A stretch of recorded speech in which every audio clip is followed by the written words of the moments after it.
I'm wearing this mask cause it fits the theme of the video. It's totally not because I felt too lazy to edit all the mouth poses. Totally a thematic choice right here.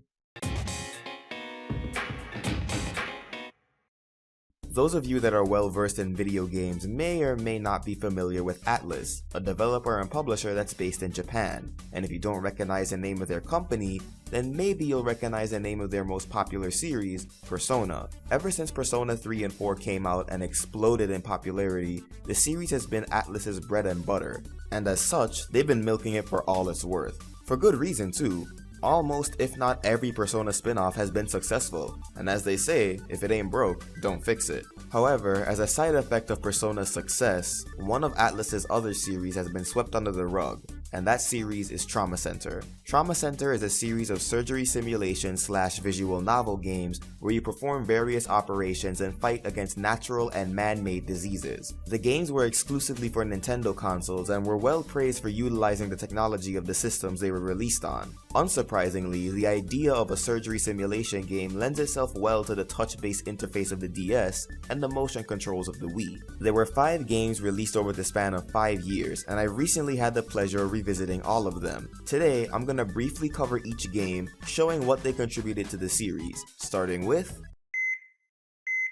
the first game in the series, Under the Knife, was released in 2005 for the DS. The story takes place in the year 2018, a future where diseases like cancer and AIDS have all been cured. It's too bad that we're nowhere near that type of medicine in 2016. You play as Derek Styles. Derek Styles, DS, haha. A surgeon that recently completed his residency. You hit the operating room with your assistant, Nurse Angie, and start out by doing simple operations like tumor removal, fixing broken ribs, and treating accident victims. But you soon come across guilt, an adapted man-made disease that comes in multiple strains, and you're recruited by the international organization Caduceus to help find a cure while treating people that have already contracted the disease. The game really tests both your precision and your speed, with most operations having a 5-minute time limit along with the occasional 10-minute job. You have to make use of different surgical tools like sutures, ultrasound, the scalpel, etc. There's also the healing touch, an ability that Derek unlocks towards the end of chapter 1,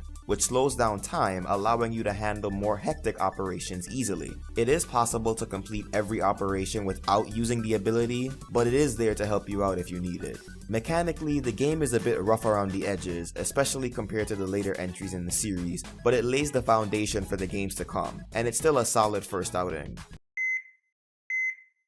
The next game, Second Opinion, was released in 2006 for the Wii, and it's pretty much a remake of Under the Knife.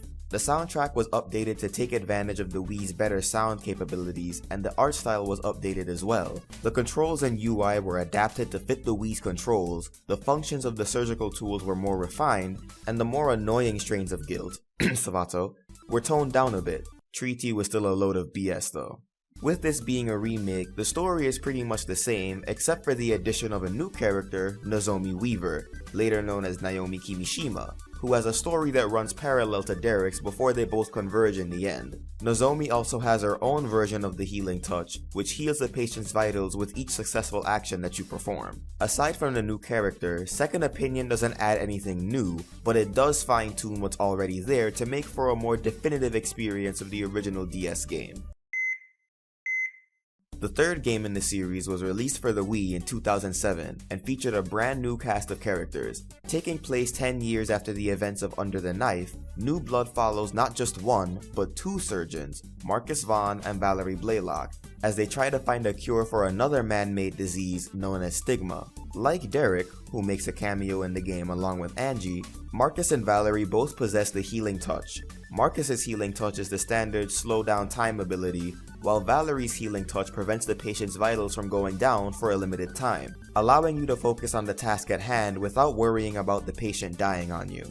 True to its name, New Blood was a breath of fresh air for the series, introducing several advancements to the game's presentation and gameplay. First off, the backgrounds and character models are much cleaner, and the characters look like they're actually there rather than looking like they were just pasted onto the background. This is also the first game in the series to have full voice acting rather than the occasional stock phrases from each character. The addition of voice acting helps the scenes play out better based on the tone of the dialogue, instead of just reading everything at the same speed. As for the gameplay, a common complaint with the previous games is that once guilt was introduced, the disease dominated the game a little too much, with nearly every operation after Chapter 1 focusing on that. New Blood addresses that concern by mixing in a fair amount of standard operations along with the operations involving stigma, and you get to try out more procedures like treating third-degree burns and extracting bullets. But the biggest thing that fans praised New Blood for was the fact that it was the first game in the series to feature cooperative multiplayer.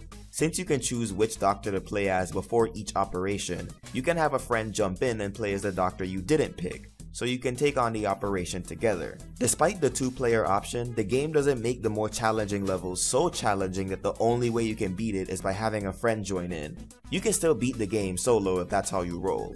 New Blood came the closest to perfecting the gameplay system that the series established 2 years prior, and for many Trauma Center fans, it's their favorite in the series. My personal favorite comes a bit later, but we'll cross that bridge when we get to it.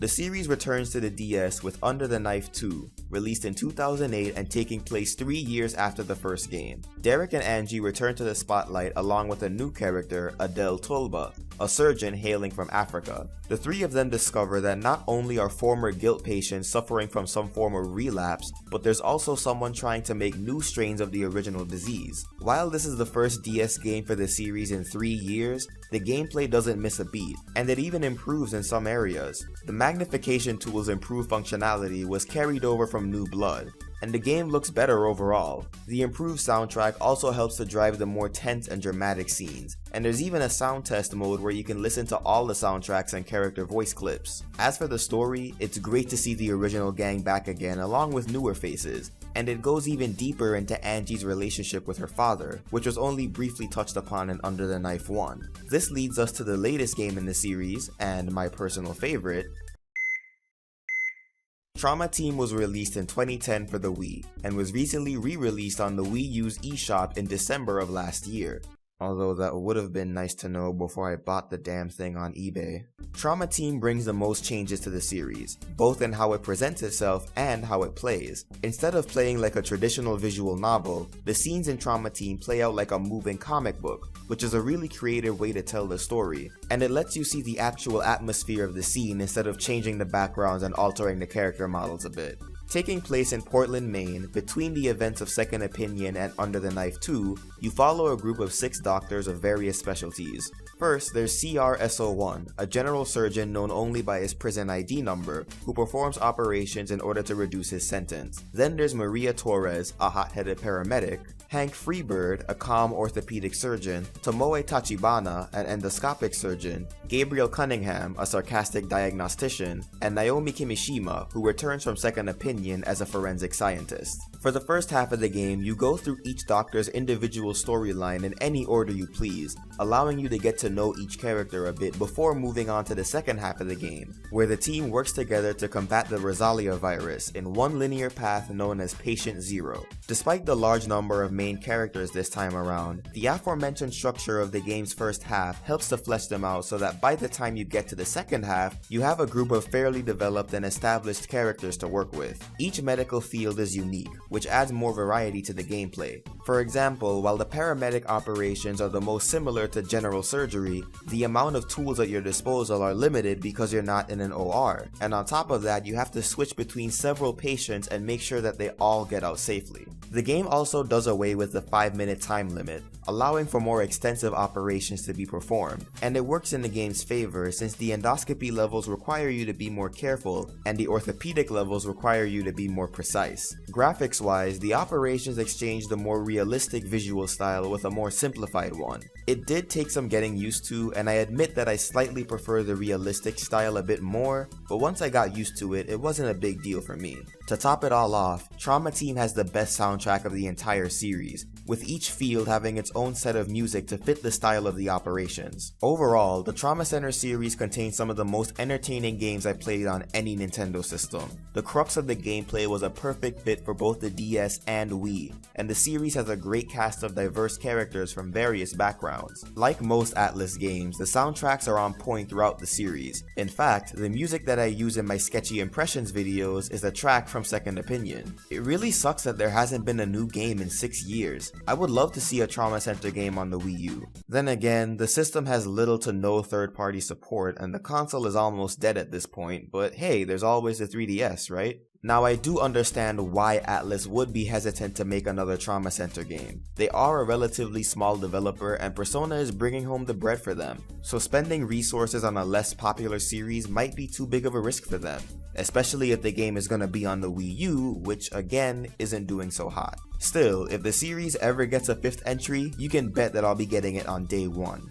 If you have a system that can play the Trauma Center games and you're interested in giving the series a try, I highly recommend that you do so. They go for pretty cheap on eBay and you certainly won't be breaking the bank in order to get all the games in the series. Now if you'll excuse me, I have to return to my second playthrough of Trauma Team. So what do you think of the Trauma Center series? Swarm that comment section below or bug me on social media, and consider supporting me through Patreon or PayPal art commissions. Until next time, keep it sketchy folks.